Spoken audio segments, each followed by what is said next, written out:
ونستغفره ونستنصره ونعوذ بالله من شرور أنفسنا ومن سيئات أعمالنا من يهده الله فلا مضل له ومن يضلله فلا هادي له ونشهد أن لا إله إلا الله وحده لا شريك له ونشهد أن سيدنا حبيبنا ومولانا محمدا عبده ورسوله أما بعد فقد قال الله تعالى في كلامه المجيد وفرقانه الحميد أعوذ بالله من الشيطان الرجيم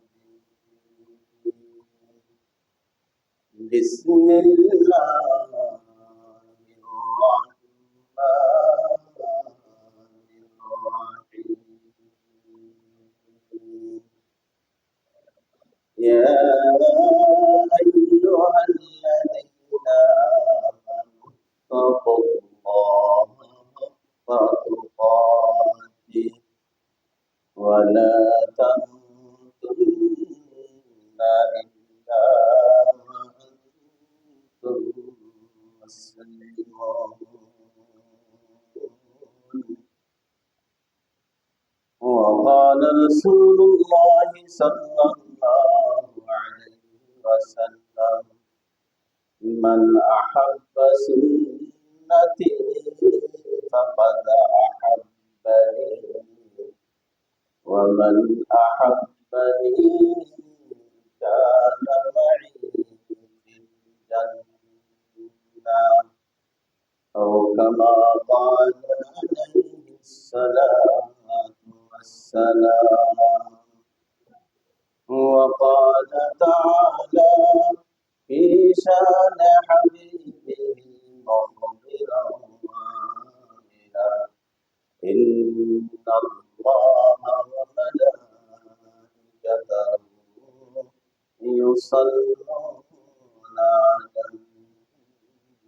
النبي يا أيها الذين آمنوا صلوا عليه وسلموا تسليما اللهم صل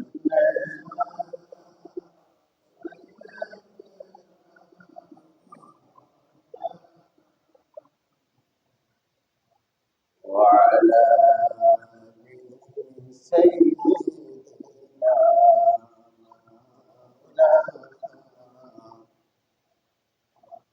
دکھاتے الہی مدینہ کیسے بستی ہے کہ جس کے رات دن مولا تیری رحمت برستی ہے اللہم صلی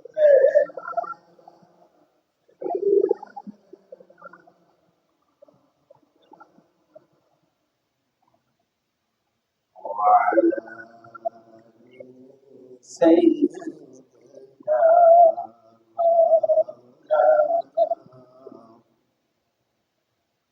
আলহামদুলিল্লাহ আল্লাহ পাকের দরবারে অনেক শুকরিয়া যিনি মেহেরবানি করে আজকের এই পবিত্র জুমার দিনে পৃথিবীর শ্রেষ্ঠতম স্থান আল্লাহ করে আসার বসার হাজির হওয়ার ঈমান আর মুসলমানের পরিচয় দেওয়ার সুযোগ দান করেছেন।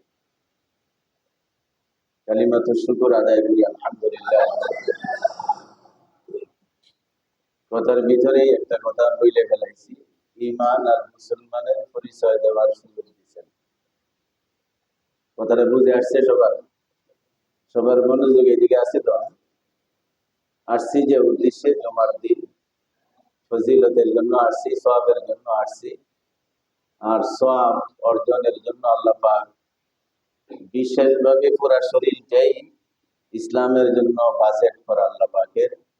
এরপরেও ইসলামটা ভিতরে যাওয়ার জন্য মৌলিকভাবে আমরা অন্যান্য জিনিস অর্জন করার জন্য কয়েকটা অঙ্গ বিশেষ করে কাজ করে। এক নম্বরে চোখ। গেছি বউ বাজারে, রামপুরা বাজারে সদাই কেনার জন্য, আগে কোনটা কাজ করবো? হ্যাঁ, চোখটাই কাজ করে খুব লক্ষ্য করে শুনতে হবে। দুনিয়ার সব কিছু কাজের ভিতরে তুমি সহযোগিতা নাও চোখের।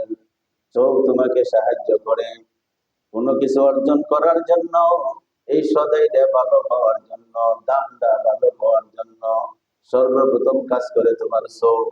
বন্দা সাবধান হয়ে যাও, আখিরাতের জিনিস অর্জন করার জন্য সর্বপ্রধান অঙ্গটা হলো তোমার চোখ। বাহ্যিক ভাবে যার দ্বারা কাজ করবে, বলে এই চোখ দ্বারা কি করবা? বলে চোখ দ্বারা আল্লাহর কুদরত দেখবা, আল্লাহর হাবিবের জীবন দেখবা, আল্লাহর হাবিবের নমুনার সুন্নত দেখবা। এই চোখ দ্বারা আল্লাহর নবী বর্তমানে এখনো আছে, কথা বলেন, আছে না নবী? এই কি কয় আছে? 1500 বছর আগে দুনিয়া থেকে চলে গেছে, কেমনে দেখবো? বলে 1500 বছর আগে নবীজি চলে গেছেন, নবীজির জীবনে যা পড়ে গেছেন তা আছে না নাই? নবীজির জীবনের প্রধান একটা কাজ ছিল এই মিম্বার। এই মিম্বারটা আজকে নয়, 1500 বছর পরাই মদিনার দখলে আছে, কিয়ামত পর্যন্ত নবীর দখলেই থাকবে। এই মিম্বর কেউ দখল করার সুযোগ নেই বলে নবী তো নাই।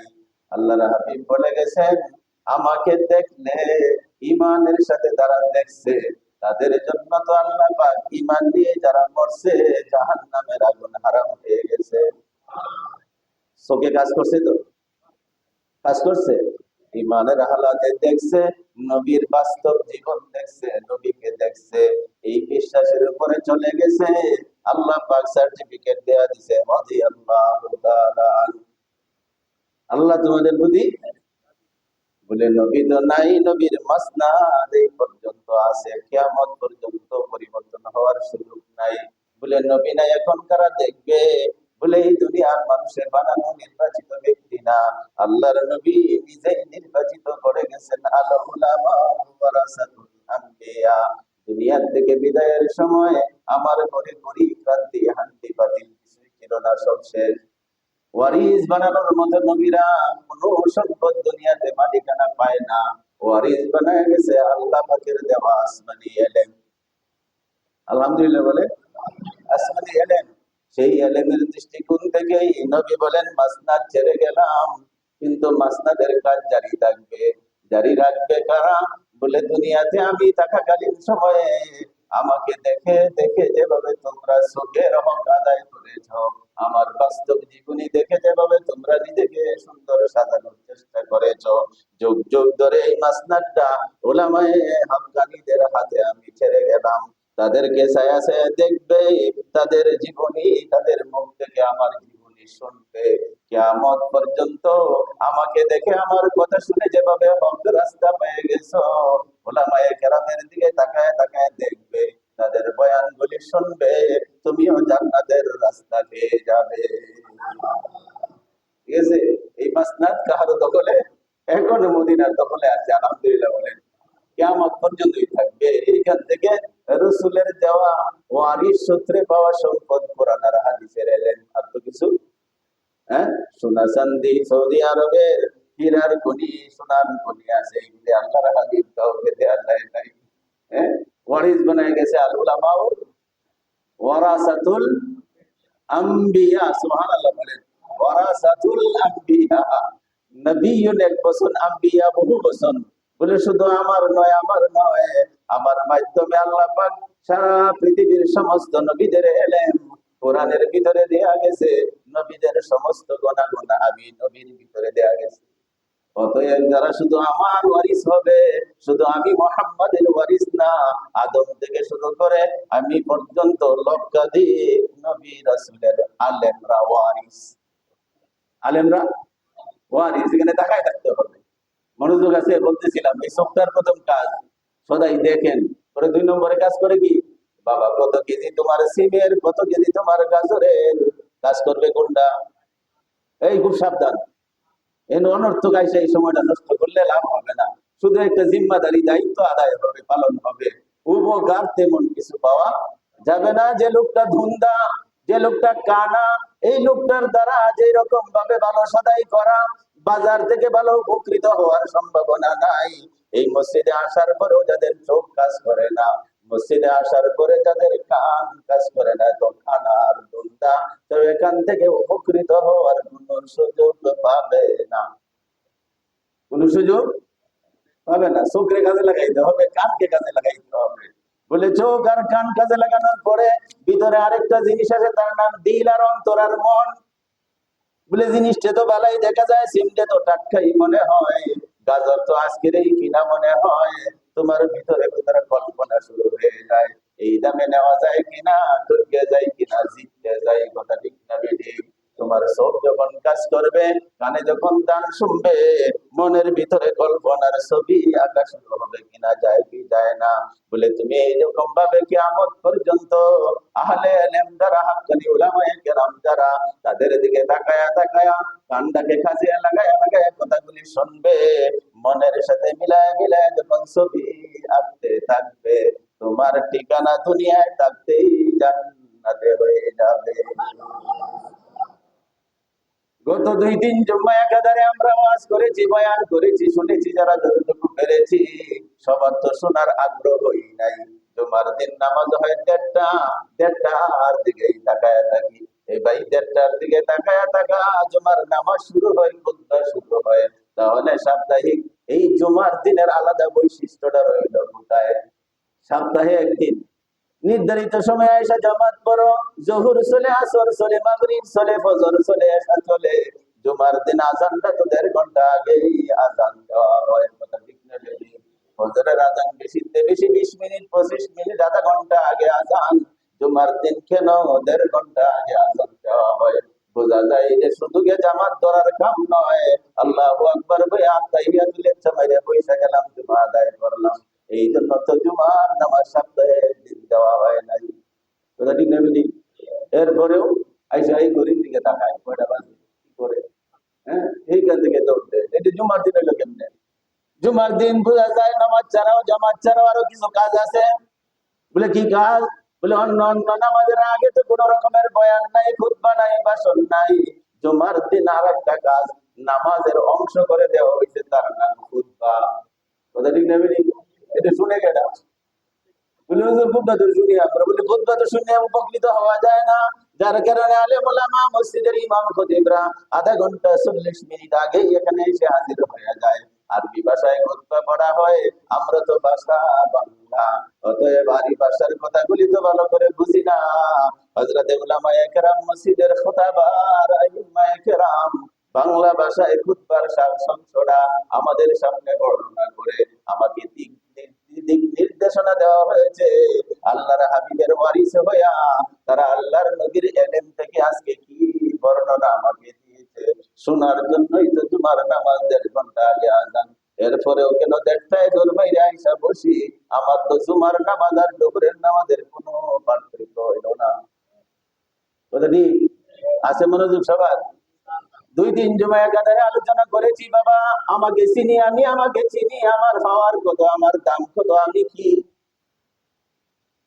2-3 জুমার আলোচনার সার সংক্ষেপ হলো, তুমি যদি তোমারে চিনতে না পারো, যত তথ্য প্রযুক্তির অধিকারী তুমি হও, যত জ্ঞান পরিমাণ সার্টিফিকেট দিয়ে তোমার টান ভর্তি করো, তোমারে যদি চিনতে না পারো, তোমার আল্লাহর ভাষায়, তোমার নবীর ভাষায়, তোমার ধর্মীয় গ্রন্থ কোরআনের ভাষায়, নবীর সুন্নাত হাদিসের ভাষায় তোমার মতো আম্মক, তোমার বেতন বেতন পৃথিবীতে কেউ নাই। আলোচনা কত 2-3 জমা একটাই করছি, আমারে আমি চিনি, আমারে আমি চিনি ভালো করে, আমারে চিনি কি মতে হাল चीज रादानी के चीज कीमत हर चीज रादानी के चीज कीमत खुद रानादानी अहमकीस कीमत खुद रानादानी अहमकीस। এই দুনিয়ার জীবনে সব জিনিসে চিনলা, সন্তান হয়ে বাবারে চিনলা, মারে চিনলা, ভাই বোনকে চিনলা, আত্মীয় স্বজন পাড়া প্রতিবেশীকে চিনলা, মার্কেটের জিনিস চিনলা, দাম বুঝলা আর ক্রয় করলা, উপকৃত হইলা। আল্লাহর ওলিরা তার জবানে বলতে চায় কিমতে হার চিজে রাদানি কে চিজ।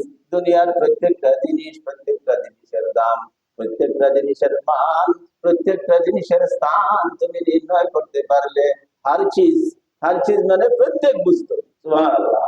কিমতে হার চিজের দামি কে চিজ। বুঝলাই দেখি এদের উপকার কি, এই মুহূর্তে আমার প্রয়োজন কি, প্রয়োজন দেখে দেখে, প্রয়োজন মনে করে করে প্রত্যেক জিনিস চিনলা, সন্ধান করলা, অনুসন্ধান করলা। আল্লাহর ওলি বলেন কিমতে খুদ, কিমতে খুদ, নিজের চিনলা না, নিজের দাম বুঝলা না, কিমতে খুদ রানা দানি আহমকি। তোমারে তুমি চিনলা না, তোমার মতো আহমদ, তোমার মতো বেকবল, তোমার মতো দীর্ঘ আর কেউ নাই। আমার পরিচয় কি? গত 2 দিন পাইছি, আমার সারাংশ দেখা যায়, সবকিছু মিলাই আমি একজন মুসাফির। আমাকে মনে করতে হবে আমি মুসাফির। বাড়িতে মালিকানায় থাকি আর ভাড়াটিয়া থাকি, 1 তলা আর 10 তলা আর 124 তলা আর 36 তলা, যাই কিছু করি মনে করতে হবে এই জিনিসগুলো আমার কাছে আমানত। মালিক কেডা? মালিক কে? মালিক কে? যে মালিক তিনি তার ইচ্ছা মতে, দোকানের মালিক যে রকম ইচ্ছা মতে তার দোকানের জিনিসপত্র ব্যবহার করতে পারে, এমনকি দোকানের স্টাফটাকেও পরিবর্তন করতে পারে। দীর্ঘ কয়েক বছর ধরে দোকানের ম্যানেজার আছে, মালিক একদিন তার ব্যবহারে, তার চলাফেরায়, তার লেখনীতে একটু সন্দেহ করার কারণে অফিসের মাঝে ছেড়ে বৈশাখ হয়, আব্দুল সালাম এইদিকে আসো। বলে কি? বলে কালকে থেকে তুমি অন্য জায়গায় ব্যবস্থা করো, আমার এখানে আর আসার দরকার নাই। আসলে নাই। 50,000 লাখ 1.5 লক্ষ 2.5 লাখ 5 লাখ টাকার কর্মচারী আছে, বিদেশি এনজিওতে যারা কাজ করে, বাংলাদেশে বসে বসে 3 লাখ 4 লক্ষ টাকার মাসিক বেতন ওঠায়। কিন্তু মালিকে যদি একটা নোটিশ চাইরে দেয়, আর থাকতে হবে না, অন্য ব্যবস্থা করো, ম্যানেজার ক্যান্সেল। কথা ঠিক নাকি? এ আমানত চন্দে রোজে নন্দে মাস, এ আমানত। আমানত বুঝি তো? আমানত, হ্যাঁ, আমানতদারি থাকলে তো বুঝলাম, আমানতদারি নাই। আমানতদারি এ আমানত চন্দে রোজে নন্দে মাস, দর হাকিকত মালিক হার শাই খুদা আস্ত। দর হাকিকত মালিক হার শাই খুদা আস্ত। এইগুলি 120 তলা 24 তলা মিল, ফ্যাক্টরি, ইন্ডাস্ট্রি, ক্ষেত খামার, বাড়ি ঘর, যত কিছু গাড়ি বাড়ি নারী করেছি, বলে আমানত। আল্লাহ পাক বলে বান্দারে, তুই না কয়েকদিন ধরে শুনে শুনে আসছো, জান্নাতের বিনিময়ে আমি তোর জান আর মাল কিনে নিয়েছি। এখন যে তোর হাতে আছে তুই মেনে যা, তোর কাছে আমানত রাখছি, সময় হবে আমি ঠান মেরে নিয়ে যাবো। ঠিক নেবে? কান মেরে সরাই দিব। মালিক যেভাবে ম্যানেজারি ক্যান্সেল করে, আমিও তোমার ম্যানেজারি ক্যান্সেল করে দিব। আল্লাহ পাক বলেন আমি তোমার ম্যানেজারি ক্যান্সেল করে দিব। অতএব যে কয়েকদিনের জন্য আমানত আমার কাছে তুমি মুমিন আর মুসলমান হিসাবে আগে বিক্রি করে দিয়েছো, বিনিময়ে তুমি জান্নাত পাইবা। অতএব ম্যানেজারের যে আমানতি আছে, এই আমানতের দিকে যদি লক্ষ্য না রাখো, দেখা যাবে আসল ঠিকানা জান্নাত হারাইছি। জান্নাত আর আমানতদারি নাই, জান্নাতও আমার কপালে। নিজের আমি নিজে চিনি। একটা জিনিস চিনলাম, আমি একজন মুসাফির। আর একটা ইসলামের বড় পরিচয়, আমরা সবাই মুসলমান। কথা ঠিক না? মুসলমান তো। আরেকটা পরিচয় আছে, আমরা নাম মুমিন। আমরা কি? যার ভিতরে ঈমান আছে তার নাম মুমিন, যার ভিতরে ইসলাম আছে তার নাম, খুব ভালো করে জানি, যার ভিতরে ঈমান আছে তার নাম ইমান থেকে মুমিন, যার ভিতরে ইসলাম আছে তার নাম মুসলমান, মুসলিম। মুমিন আর মুমিন আর বলে বন্ধা তোমার চিনো, তোমার পরিচয় মূল এই দুইটাই। বলে অনেক সময় গ্রামের নাম স্কুলেরা জানে না, পরিচয় বেশ কম আছে না নাই? গ্রামের ভিতরে ডাক নাম একটা, স্কুলের খাতায় আরেকটা। কথা ঠিক না বিধি? এরপরে তোমার পরিচয় গ্রাম থেকে যখন লড়তে থাকো, আস্তে আস্তে তোমার পরিচয় পরিবর্তন হইতে থাকে। থানায় জিজ্ঞাসা করলে ইউনিয়নের নাম বলো, জেলায় এসে জিজ্ঞাসা করলে ইউনিয়ন বলতে অনেকেই চিনে না, থানার নাম বলো। থানার নাম কইয়া জেলায় পরিচয় চলে, বিভাগের রাজধানীতে এসে গেলে অনেকেই থানার নাম চায় না, জেলার দ্বারাই পরিচয় হয়। এইখানে জায়গাতে যারা আছে থানা, গ্রাম, ইউনিয়ন খবর নাই, বাড়িতে দিকে কয় বরিশাল, অথবা কয় খুলনা, রাজশাহী, যশোর, আছে না নাই?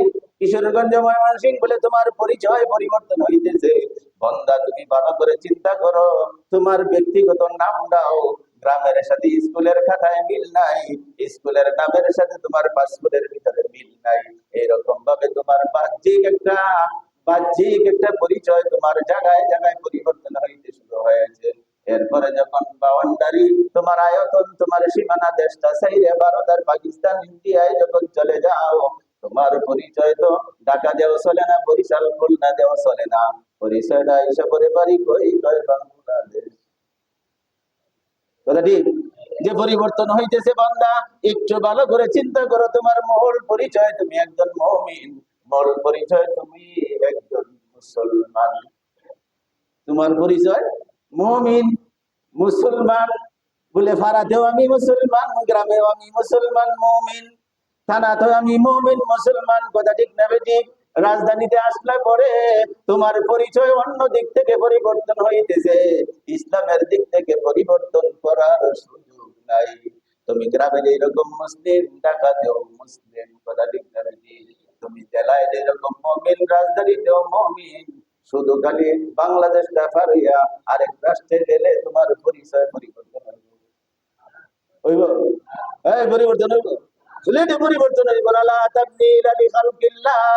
ঈমান আর ইসলাম আল্লাহ পাক বলেন এটা আমার জন্য নির্ধারিত।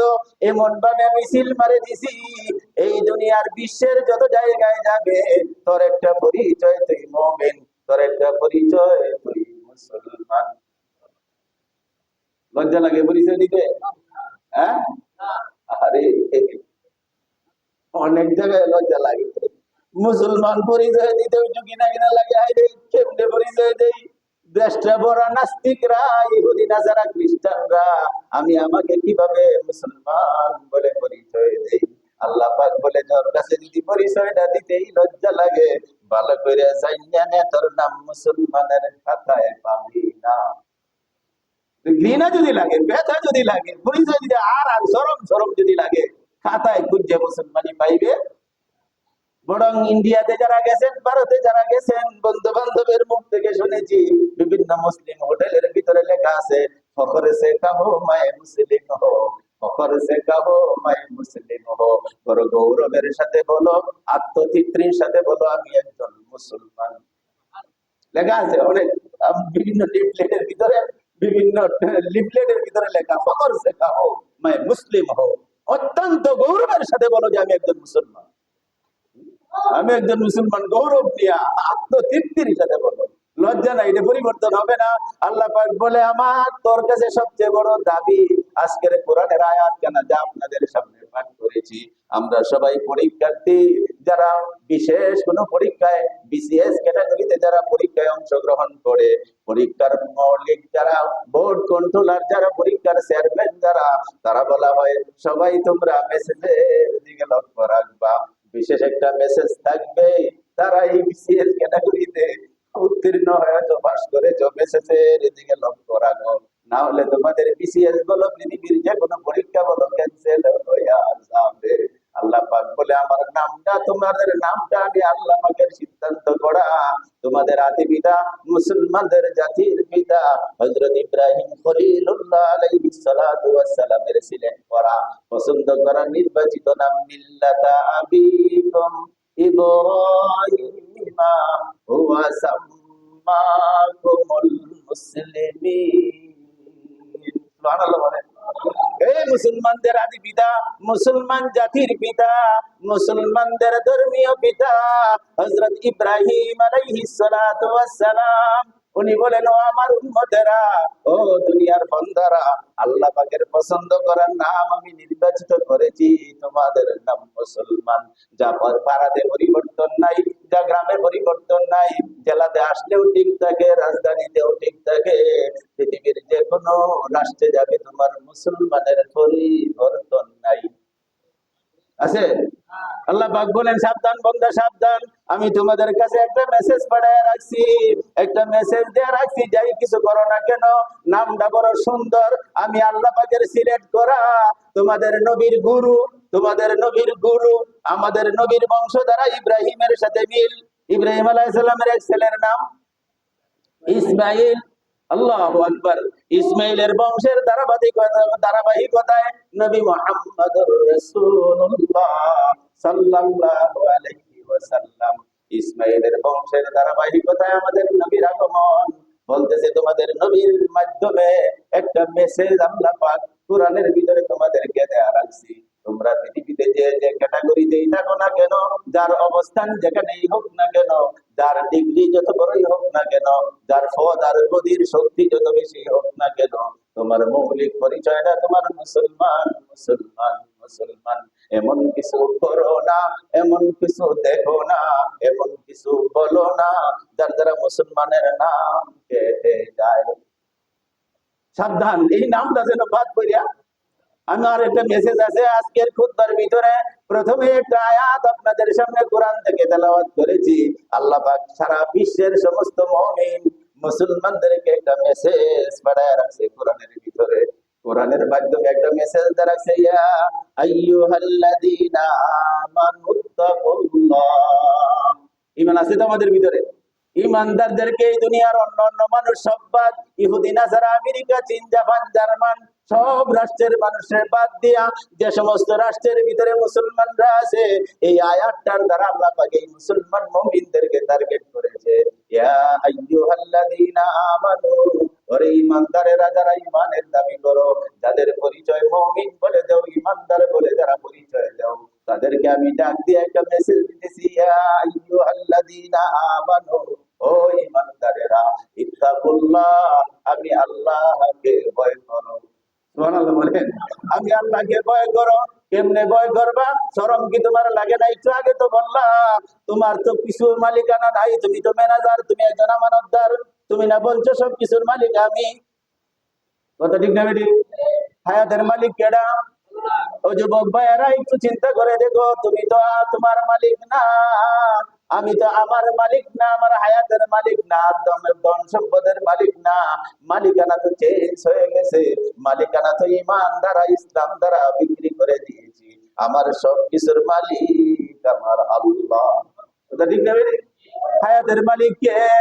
মৌতের মালিক কে? যৌবনের মালিক কে? ও যুবকরা, তোমাদেরকে বিশেষভাবে সাবধান করা হয়েছে। তুমি কি বুঝো না? তুমি কি দেখো না? বাবার সাথে একটা টেবিলে যখন খাইতে বসো, ও যুবক রে যুবক, যে বাবার চেহারার দিকে তাকায় দেখো, একদিন তোমার চেহারার লাবণ্যতা তোমার বাবার কেউ ছিল। কথা ঠিক না বেটি? আজকে তোমার দাড়ি নাই, আজকে তোমার শরীর সুঠাম দেহ, এইরকম সুন্দর স্বাস্থ্যের অধিকারী তোমার বাবাও ছিল। সেই দিন বেশি দূরে নয়, তোমাকে তোমার বাবা বানায় ছাইরে দিব। কথা ঠিক না বেটি? আর হায়াতের খাতায় যদি নাম না থাকে, বাবার বয়সে যাওয়ার আগেই তোমার ঠিকানা কবরে হয়ে যাবে। কথা ঠিক না? সব খালি বাবা হয়ে মারা যায়। হ্যাঁ, বলে বাবা হয়ে মরবা কোথায়?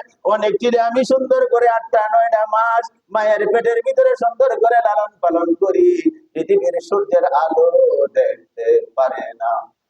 আসলে নাই, মায়ের ফেটেই ফিনিশ করে দেয় না, মরে না মানুষ। হ্যাঁ, এই যুবক, তোমার কি একটু লজ্জা লাগে না? তোমার কি একটু শরম করে না? হায়াত আমার কাছে বিক্রি করা, তোমার দুনিয়ার ধন সম্পদ আমার কাছে বিক্রি করা, কিসের জন্য? ব্যবসার টানে। মুয়াজ্জিনে ডাকে, হাইয়া আলাস সালাহ, হাইয়া আলাল ফালাহ, নামাজের দিকে আসো, কল্যাণের দিকে আসো। ওরে যুবক, যৌবনের তাড়নায় রক্তের গরমে ব্যবসার দিকে দৌড়তাছো, মসজিদে কেন ঢুকতে পারো না? যে হায়াত নিয়ে চলতেছো, ইচ্ছা করলেই তো আমি তোমার হাঁটা বন্ধ করে দিয়া মসজিদের সামনে শোয়া দিতে পারি। এবারে না, কিসের করো যাও, কিসের নিয়ে বাহাদুরি করো? কেন মুয়াজ্জিনের আজানের ডাক তোমার কাছে যায় না? আল্লাহু আকবার। ফাজর করে ডাকে মসজিদের পাশে পাশে, হায় হায় আফসোস, মসজিদের পার্শ্ব দিয়া মসজিদের চতুর্পাশ ঘুরায়া ঘুরায়া মার্কেটে যায়। ব্যবসাপতিরা ব্যবসায় যায়, চাকরিজীবীরা চাকরি যায়, পাউডার ঘুরান দেয়, মসজিদে ঢুকে না। ভালো করে লক্ষ্য করে দেখেন, আজকের খুতবার প্রথমে এখানে বসে বসে একটা কথা পরিচয় দিয়েছি, আমি যে মুসলমান, আমি যে মুমিন, কোনো পরিচয় নাই, কোনোভাবে চলবে না। আল্লাহর নবী পরিচয় দিছে, যারা রে তোমরা আজান হলে নামাজের টাইমে মসজিদে আসতে দেখো, ঢুকতে দেখো, আমি নবী তাদের ভিতরে ঈমান আছে সাক্ষী দিতেছি। যারা নামাজের সময় মসজিদে আসে, নামাজের সময় যারা মসজিদে ঢুকে, বাইতুল মামুর শর্ত না, যেখানে ঢাকার শহর, মদিনাতু ঢাকা, কিতাবের ভিতরে আছে মদিনাতু ঢাকা, মদিনাতুল মাসাজিদ। মসজিদ হলো একটা মসজিদ, মাসাজিদ কয় অগণিত মসজিদ। সুবহানাল্লাহ। ঢাকা শহরটা যে মসজিদের শহর, ঢাকার শহর, মসজিদের শহর। মুসলমান ওরে যুবক, মসজিদে ভর্তি ঢাকা শহর, আজান হলে তুমি মসজিদে যাইতে পারো না, তোমার নাম যতই আব্দুর রহমান, আব্দুল্লাহ রাখা হোক, আল্লাহ আল্লাহ রসুলের খাতায় মুসলমানের তালিকায় নাম থাকবে না, নাম পাওয়া যাবে না। ভোটার লিস্টের দিক থাকতে পারে, ইসলামের লিস্টের ভিতরে মুসলমানের খাতায় নাম নাই। যারা পাওগুলি মসজিদে ঢুকে, যারা নামাজে দাঁড়াইতে পারে না, তাদের নাম মুসলমানের তালিকায় নেই। আল্লাহু আকবার। সংক্ষেপে ইমানদার কারা বলে, সংক্ষেপে ইমানদার হলো লা ইলাহা ইল্লাল্লাহু মুহাম্মাদুর রাসূলুল্লাহ সাল্লাল্লাহু সাল্লাল্লাহু। আল্লাহ। খেলার পাগল যারা, বল বাউন্ডারি যায় না, ক্যাচ হয়ে জানা নাই, উপরে উঠলেই সিক্কেট দেয়। খেলার পাগল, খেলার মহব্বত, খেলার প্রেম যাদের ভিতরে আছে না, হ্যাঁ, কিছু খেলোয়াড়দের পায়ের মাঝে বল লাগলে, ফুটবল বল লাগলে আগে থাকতে চিৎকার দিব, কথা ঠিক না? বল মারছে, গোল ফুসতে যায় নাই, বারে লাগছে বার, কিন্তু আগে চিৎকার একটা দিতে গো। খেলার প্রেমিক যারা, খেলার মহব্বত যাদের ভিতরে আছে, আল্লাহ পাক বলেন আমার ঈমান যাদের ভিতরে আছে, আমার ভালোবাসা, আমার বন্ধুর ভালোবাসা যাদের ভিতরে আছে, নামটা শুধু মুহাম্মাদের শুনতে দেরি, সাল্লাল্লাহু আলাইহি ওয়াসাল্লাম বলতে দেরি নাই। আমরা কই বলেন সাল্লাল্লাহু আলাইহি ওয়াসাল্লাম, কোন সাল্লাল্লাহু আলাইহি ওয়াসাল্লাম? এই ধাক্কায় ধুক্কায় ভালোবাসা করা যায়? প্রেমের ভিতরে তৈরি হওয়া লাগে। নবীর নাম আনলেই অটোমেটিক ভাবে ভালোবাসায় ধাক্কাইব, বল সাল্লাল্লাহু সাল্লাল্লাহু। বলতেছিলাম যে আল্লাহ পাক ঈমানের পরিচয় দেওয়ার সুযোগ করে জুমার জন্য জায়গা দিয়েছে তার ঘরে, এটাই বহুত বড় পরিচয়। আল্লাহ পাক আমার ভিতরে ঈমান দিয়েছে। আলহামদুলিল্লাহ বলি, আলহামদুলিল্লাহ বলি। ফখর সে কাহো मैं মুমিন হো, ফখর সে কাহো मैं মুসলিম হো। আমি মুসলমান, কারণ জীবনের যে কোনো মূল্যের বিনিময়ে আমি নামাজকে ধরে রাখি, নামাজ বাদ করতে দেই, এইটা হবে মুসলমানের সংজ্ঞা। মেসেজটা কি বলতেছিলাম, আল্লাহ পাকের মেসেজ, যাই কিছু করো রে, যাই কিছু ধরো রে, যাই কিছু দেখো রে, যাই কিছু শোনো রে, আমি আল্লাহ পাকের একটা মেসেজ আছে, ওয়ালা তামুতুন্না, মরিও না, মরিও না, মরিও না, মরিও না। মরণ লাগতো না? আল্লাহ না হলতেছে মরিস না, মরিস না, মরিস না, মরিস না। ওয়ালা তামুতুন্না ইল্লা ওয়া আনতুম মুসলিমুন। মরিস না কেমনে? মুসলমান না হইয়া মরিস না। সুবহানাল্লাহ বলে, মুসলমান না হইয়া।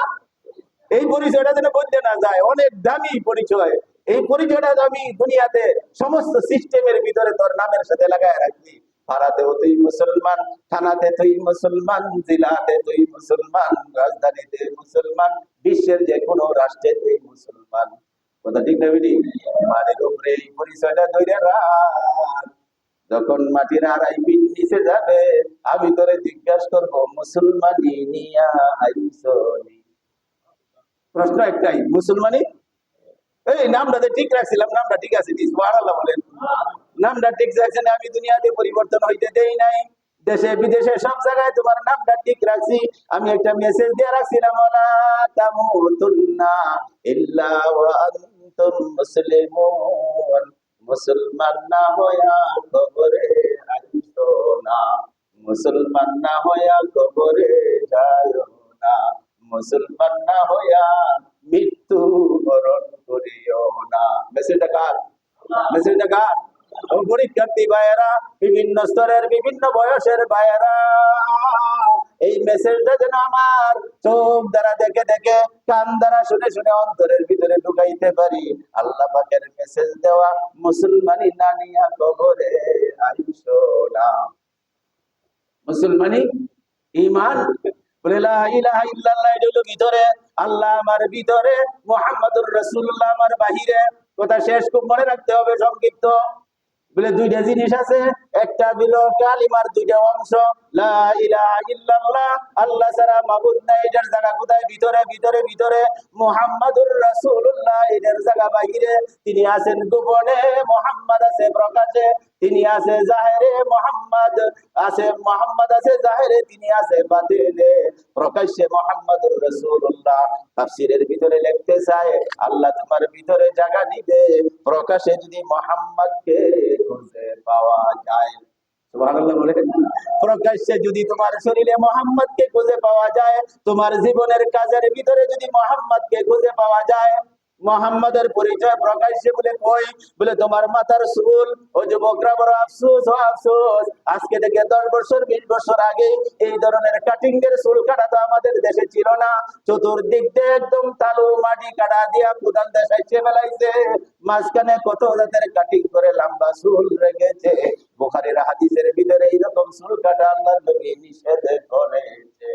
মুসলমানদের চুল না, বলে মুহাম্মদ তো তোমার মাথার ভিতরে নাই, তোমার মুখের ভিতরে নাই, তোমার চোখের ভিতরে তো মুহাম্মদ নাই। আস্তে আস্তে লাগিয়ে দেখো, মস্ত বিভিন্ন স্টাইলে ঘুরাইতেছো, একটু পরে দাড়ি তো মুহাম্মাদের দাড়ি তোমার প্রকাশ্যে নাই। কথাটা খুব লক্ষ্য রাখতে হবে। আল্লাহ আছে ভিতরে, মুহাম্মদ আছে প্রকাশ্যে। মুহাম্মদ প্রকাশ্যে, তোমার মাথা থেকে পা পর্যন্ত, তোমার শার্ট কাট, আচার আচরণ, চলাফেরা, পোশাকাদির ভিতরে মুহাম্মদকে যদি আনতে পারো, আল্লাহ পাক বলেন, আমি এত বড়, এত বড়, এত বড়, আসমান জমিনের ভিতরে আমার কোথাও জায়গা হয় না। ওরে মুমিন, ওরে মুসলমান, প্রকাশ্যে যখন আমার বন্ধুর সাথে তুই লাইন লাগাইবে, আমি আল্লাহ পাক তোর কলবে জায়গা নিয়া নিব। তোমার ভিতরে আমি ঢুকে যাবো, তোমার ভিতরে আমার জায়গা হয়ে যাবে। প্রকাশ্যে যদি তোমার সাজাইতে না পারো, মুহাম্মাদের রঙে যদি রঙিন করতে না পারো, মুহাম্মাদের সাথে যদি তুমি নিজে সাজতে না পারো, আল্লাহ বলেন আমি তোমার ভিতরে যাব না। ঈমান আসবে, লা ইলাহা ইল্লাল্লাহ ভিতরে, মুহাম্মাদুর রাসূলুল্লাহ কোথায়? বাহিরে, বাহিরে, বাহিরে। খুব মনে রাখবো, বাহিরটা পুরোপুরি মুহাম্মাদের সাজানোর পরে আল্লাহর ডলি ঢুকতেছে, রাত জবকে নিসব হুই নীনে মে সারে জাহান, মেরে আঁখ মে নীন্দ नहीं है, मेरे मौला है कहा सब तमन्ना, दिल से रुखसत हो गई सब तमन्ना, दिल से रुखसत हो गई, अब तो आजा, अब तो आजा, अब तो खिलवत हो गई। আল্লাহু আকবার। আল্লাহর ওলি বলে, বাবু তুমি তাকায় দেখো, আমার ভিতরে, আমার মাথার ভিতরে মুহাম্মদ, আমার মুখের ভিতরে মুহাম্মদ, আমার দাড়ির ভিতরে মুহাম্মদ, আমার শরীরের পোশাকের ভিতরে মুহাম্মদ, আমি খাইতে বসি মুহাম্মদ, আমি বিবাহ শাদীতে যাই মুহাম্মদ, ব্যবসা করি মুহাম্মাদের তরিকায় ব্যবসা, চাকরি করি মুহাম্মাদের তরিকায় চাকরি। আমি বড় কষ্ট করে সমস্ত ইচ্ছা, সমস্ত স্বাদ আর মজা মুহাম্মাদের মজার সামনে সব ছাইড়া দিছি, অন্তর থেকে সব মজা বাহির করে দিছি। আবু তো আজা, আবু তো আজা, আবু তো খেলোয়াড় হো গাই। ও দেখো না, তুমি দূরে থাকো না, আমার আর তুমি দূরে রেখো না। ও মামুন, আমার ভিতরে আসো, আমার ভিতরে আসো। বাহিরা বিষাদানো শেষ, সব মজা স্বাদ আহ্লাদ, আমার মনের সমস্ত কাহেস মুহাম্মাদের সামনে জমে করে দিছি, সব মুহাম্মাদের রঙে রঙিন করেছি। মাবুদ, এখন আর তুমি দূরে দেখো না, আমার ভিতরে আ যাও। আবো তো আজা, আবো তো আজা, আব তো খেলো এখন আর মাবুদ, এখন আর তুমি আমার দূরে সরাইয়া রাইকো না, এখন তোমার ভিতরে আসো। মোহাম্মদের কালারে উপরেরটা সাজানোর নাম মুমিন, উপরেরটা সাজানোর নাম মুসলমান। মোহাম্মদের আদর্শে জীবনের সর্বক্ষেত্রে চলার নাম মুসলমান। আর ইমানটা হইলো আল্লাহ কয় আমি ভিতরে আসবো না তোমার ভিতরে। আমার বাসাটা যদি ভালো না হয়, থাকার উপযুক্ত যদি না হয়, তোমাকে যদি আমার থাকার মতো বাসস্থান ভিতরে বানাইতে না পারো, আমি আসবো। ইমানদার হইবা, ভিতরে তাক লাগবো তো। আল্লাহ তো আইলে পরে মুমিন হইবা, মুসলমান হইবা। আমার মেসেজ বলা তামুতুন্না, অতএব আমার ভিতরে না নিয়া মুহাম্মাদের রঙের নিজের রঙিন না করে মাথা থেকে নিয়ে পুরা জায়গায়, এইটা না করলে কি হইলো? ইসলাম গেছে গা। এইরকমটা না করলে কি হয়? এই অভ্যাস ছাড়ো। তুমি না মুহাম্মাদের গোলাম, मैं গোলামে মোহাম্মদ হো, আমি তো মোহাম্মদের গোলাম। বলে গোলাম তো তারই কয় যার কোনো ইচ্ছা নাই, যার কোনো স্বাদ নাই। খাইবে কি বলে মালিক তুমি যা খাওয়াও, পড়বে কি তুমি যা পড়াও, মাথাটা কেমনে ছাড়বে বলে তুমি যেমনে বলো। এটার নাম গোলাম। मैं মোহাম্মদ, গোলামে মোহাম্মদ হো, আমি মোহাম্মদের গোলাম, তার আদর্শের গোলাম। অতএব ব্যক্তিগত তোমার পছন্দ, ব্যক্তিগত কোনো স্বাদ আহ্লাদ তোমার ভিতরে থাকবে, সব যখন ভিতরতে যাই বোগা, আবু তো আজা, আব তো খেলোয়াত হো গাই। আমার মনের স্বাদ আর ইচ্ছা জবে করেছি, মাবুদ তুমি আমার ভিতরে এসে যাও, আমার ভিতরে এসে যাও। আল্লাহ পাক বুঝার পারার আমল করা তৌফিক দান করুন। সকলে বলি আমিন। ওয়া আখিরু দাওয়ানা আলহামদুলিল্লাহি রাব্বিল আলামিন। যারা সুন্নাত পড়ে নাই, সুন্নাত আদায় করে নিন।